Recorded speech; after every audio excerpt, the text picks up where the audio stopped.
Mais um vídeo de domingo trazendo para vocês atualizações de mercado. Bomba! Mercado na sexta-feira virou um foguete. Nasdaq subiu mais de 1,88% para ser preciso. S&P subiu na sexta-feira mais de 1,5%, fechou a semana positiva em 0,3%. Nasdaq fechou ainda negativa a semana em menos 0,6%, mas só na sexta-feira subiu mais de 1,8%. O que aconteceu nessa sexta-feira? Fica comigo até o final que eu vou cobrir os mercados, Brasil, Estados Unidos, por que o mercado subiu e se animou. Meu nome é Luan Trevisan, sejam bem-vindos ao Ponto Cego Financeiro, onde a economia deixa de ser um mistério.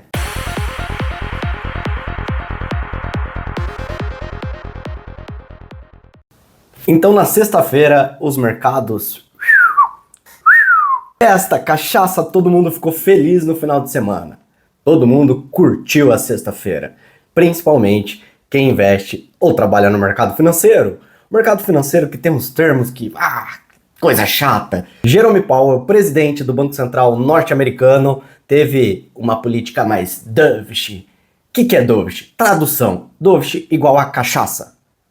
Todo mundo ficou bêbado na sexta-feira, no sábado. Tem gente que tem que trabalhar amanhã na segunda-feira e vai estar bêbado hoje de novo. Dovish significa cachaça, queda de juros. E os juros, ele é a medida do valor do dinheiro. Então, quando você olha para uma empresa, a valuation, outro termo técnico, que é o valor do negócio, quanto deveria valer, nada mais é do que as suas projeções de lucros futuro, só que o lucro no futuro não é a mesma coisa que o lucro de hoje, porque o dinheiro ele tem um valor no tempo. À medida que os juros, que é o valor do tempo do dinheiro, é menor, bom, o desconto do lucro futuro das empresas que eu trago a preço de hoje para saber quanto que vale a empresa, é menor. Se o juros está 100%, e aí amanhã eu vou receber um lucro de 100 milhões, mas o juros está a 100%. Ou seja, eu preciso de 50 milhões hoje para transformar em 100 amanhã. A valuation, o valor de hoje é 50. Se o juros é 10, bom, eu preciso de 91 hoje para se transformar em 100 amanhã. 91 contra 50, qual valor é maior? 91. Por quê? Porque a taxa de desconto dessa antecipação do lucro, que é o valor do negócio, é trazer o lucro futuro para hoje, os juros é menor. Então dovish significa cachaça, juros mais baixo. O presidente do Banco Central norte-americano, pela primeira vez em muito tempo, ele mudou a postura. Falou que a inflação está mais previsível, que ele conseguiu entender, então isso não preocupa mais. A única preocupação e o que ele está mais de olho, o que ele está acompanhando, são as inflações de salário. Se o mercado de trabalho continuar e vier ruim, quanto pior, melhor no sentido de queda de juros, mais espaço o Banco Central norte-americano tem para cair juros.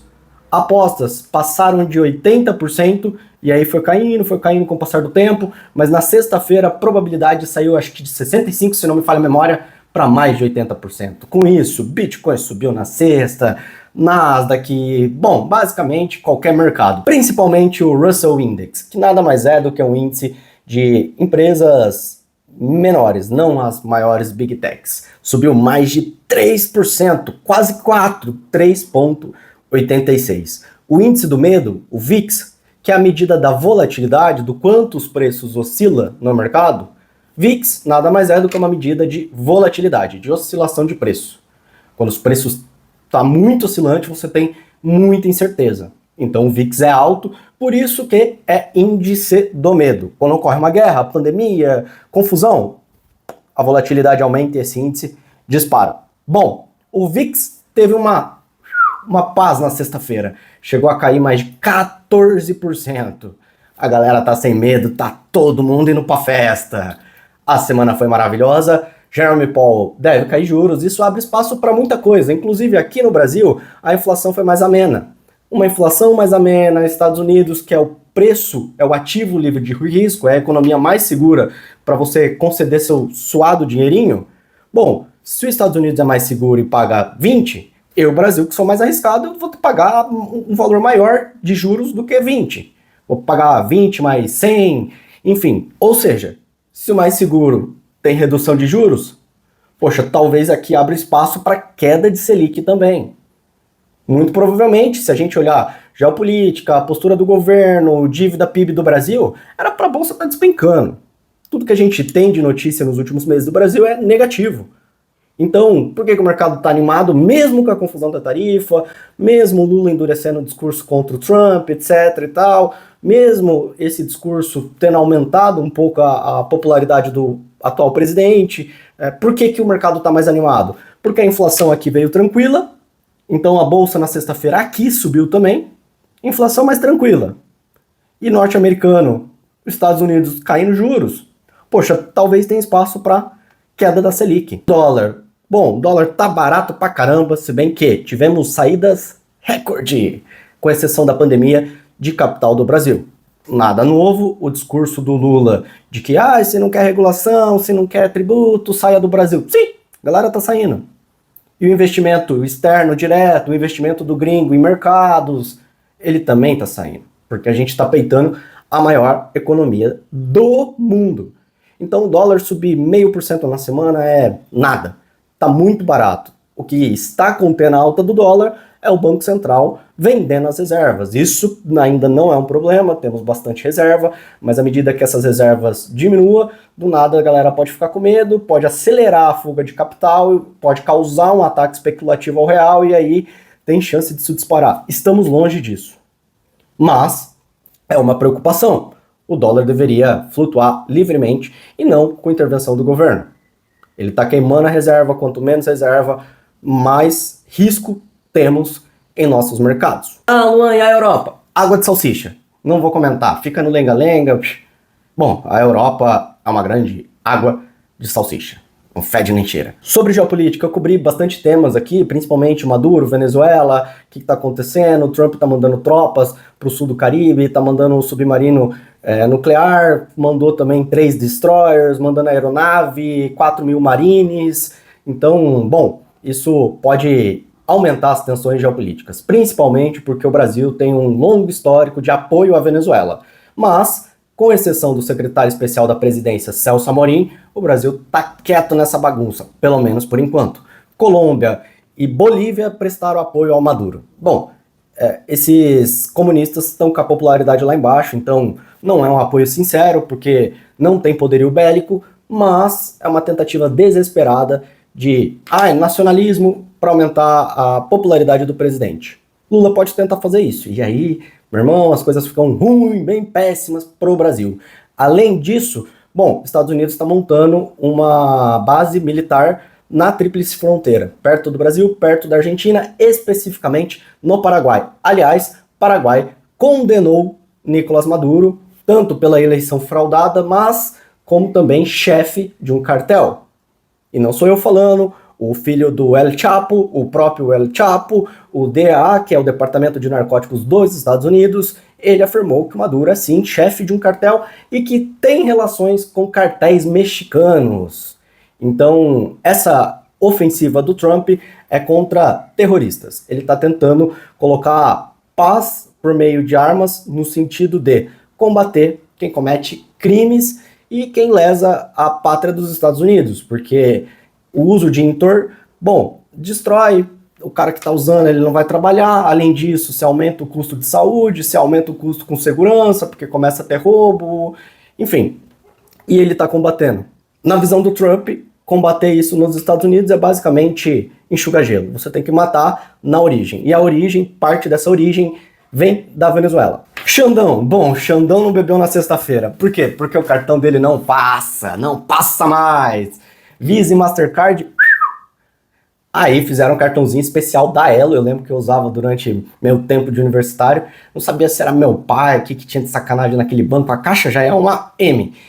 E, além de ser da Caixa, o cartão era da Elo. Cara, passava da meia-noite e às vezes eu tinha que pedir dinheiro emprestado pros amigos porque meu cartão não passava mais. Esse é o cartão que tentaram fazer pro Xandão.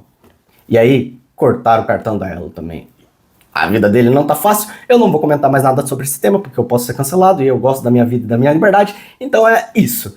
E, bom, falei de Europa, falei de tudo. Na verdade, Europa eu não falei, água de salsicha. Agora vamos ao BTC. BTC fez fundo duplo e com mais liquidez, com o discurso do Jerome Powell, a sexta-feira foi excelente. A tendência é que continue ao infinito e além, como diria meu amigo Buzz Lightyear. Por fim, sobre Bitcoin, o Brasil discutiu a reserva estratégica de Bitcoin. Teve lá, não sei se é o CEO, se é o conselheiro da Melius, que é uma empresa brasileira, que inclusive, não sei se já listou ou vai listar lá fora, mas que tem a mesma estratégia do Michael Saylor de encarteirar na sua tesouraria Bitcoins. Então foi explicar lá para o governo, não sei se para a Câmara ou para o Senado, por que o Brasil deveria ter sim uma reserva estratégica de Bitcoin. Concluindo essa parte de Bitcoin, desculpa, talvez a imagem fique um pouco ruim, eu mudei um pouquinho o cenário, não tá no tripé, acabou a bateria, acabou a memória do celular, então só continuando aqui a parte final do vídeo. Sobre Bitcoin, Lula, obviamente, bom, imprimir dinheiro é o que sustenta o governo, ele te deixa mais pobre via impostos e via inflação. Obviamente, ele não quer gastar dinheiro comprando Bitcoin, ele quer gastar dinheiro comprando votos, porque politicamente é mais conveniente.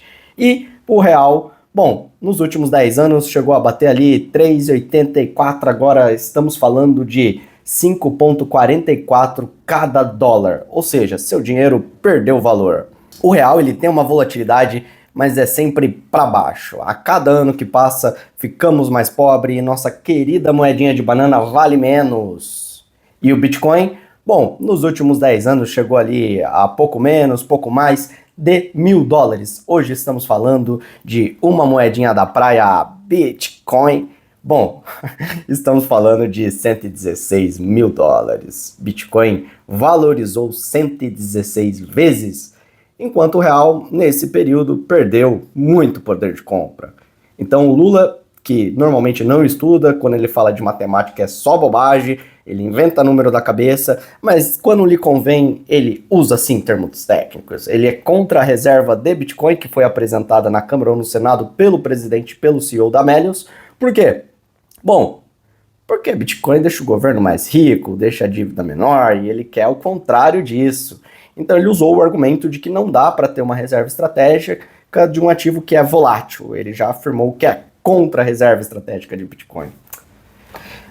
Vou deixar o vídeo aqui no card ou aqui do plano do Lula. Por que ele quer quebrar o Brasil? A cada pobre ele ganha um cliente e aumenta o poder de compra da compra de votos. Se você chegou até aqui, muitíssimo obrigado. Não se esqueça de se inscrever no meu canal. A maioria que me assiste não é inscrito. Então, inscreva-se. Se possível, deixa o like. Comenta aí o que você acha, se o Bitcoin vai ao infinito e além, o que você acha dos mercados lá fora. Tem toda a questão que estão debatendo também da bolha da IA. Deixa seu comentário que eu quero muito saber sua opinião.